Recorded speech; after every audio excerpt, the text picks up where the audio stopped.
ராகுல் காந்திக்கு 3 மாநில தலைமை தேர்தல் அதிகாரிகள் நோட்டீஸ்.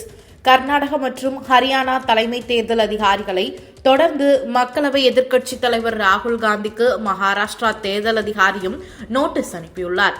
கர்நாடகாவில் நடைபெற்ற வாக்குப்பதிவின் போது பெண் ஒருவர் இருமுறை வாக்களித்ததாக ராகுல் காந்தி குற்றம் சாட்டியதால் ஆதாரங்கள், ஆவணங்களை சமர்ப்பிக்குமாறு கர்நாடக தேர்தல் ஆணையம் நோட்டீஸ் அனுப்பியுள்ளது.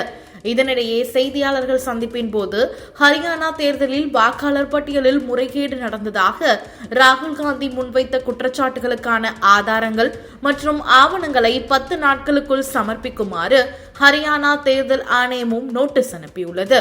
இதேபோன்று மகாராஷ்டிரா தேர்தலின் போது முறைகேடு நடைபெற்றதாக ராகுல் காந்தி முன்வைத்த குற்றச்சாட்டுகளுக்கு 10 நாட்களுக்குள் ஆதாரங்களை சமர்ப்பிக்குமாறு மகாராஷ்டிரா தேர்தல் அதிகாரியும் அவருக்கு நோட்டீஸ் அனுப்பியுள்ளார். அடுத்த அதிர்ச்சி அறிவிப்பை வெளியிட்டுள்ள ட்ரம்ப். அமெரிக்க தலைநகர் வாஷிங்டன் டிசியில் வீடற்றோரை வெளியேற்றி நகரை பாதுகாப்பானதாகவும் அழகாகவும் மாற்றப்போவதாகவும் அதிபர் ட்ரம்ப் அறிவித்துள்ளார். வீடு இல்லாமல் சாலையோரம் வசிப்போர் உடனடியாக நகரை விட்டு வெளியேற வேண்டும் என்றும் அவர்கள் தங்க இடம் கொடுக்க உள்ளதாகவும் அறிவித்துள்ள ட்ரம்ப் அந்த இடம் தலைநகருக்கு வெளியே இருக்கும் என்று கூறியுள்ளார். அதே நேரத்தில் குற்றவாளிகள் யாரும் செல்ல வேண்டிய தேவையில்லை என்றும் சிறையில் அடைக்கப்பட உள்ளதாகவும் தெரிவித்துள்ளார்.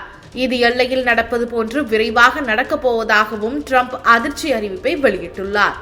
அடுத்த ஆண்டு பிப்ரவரி பொது தேர்தலில் வன்முறை ஏற்படும் அபாயம் இருப்பதாக வங்கதேச அரசு அறிவித்துள்ளது.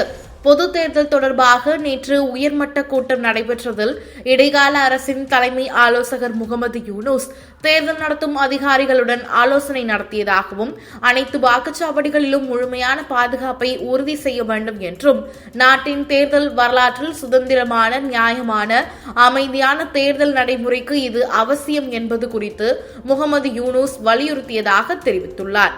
அரசியல் பதட்டங்கள், தேர்தல் நேரத்தில் வன்முறை ஏற்படும் அபாயங்கள் அதிகமாக இருப்பதாகவும் கவலை தெரிவித்துள்ளார். தமிழகத்தில் அடுத்த 6 நாட்களுக்கு கனமழை பெய்யும் என வானிலை ஆய்வு மையம் தெரிவித்துள்ளது. தென்னிந்திய கடலின் மேற்பரப்பில் வளிமண்டல மேலடுக்கு சுழற்சி நிலவுவதால் தமிழகத்தின் ஒரு சில இடங்களில் புதுச்சேரி, காரைக்கால் பகுதிகளிலும் திங்கட்கிழமை முதல் ஆகஸ்ட் 16 வரை இடி மின்னலுடன் கூடிய மிதமான மழைக்கு வாய்ப்புள்ளது என தெரிவித்துள்ளது.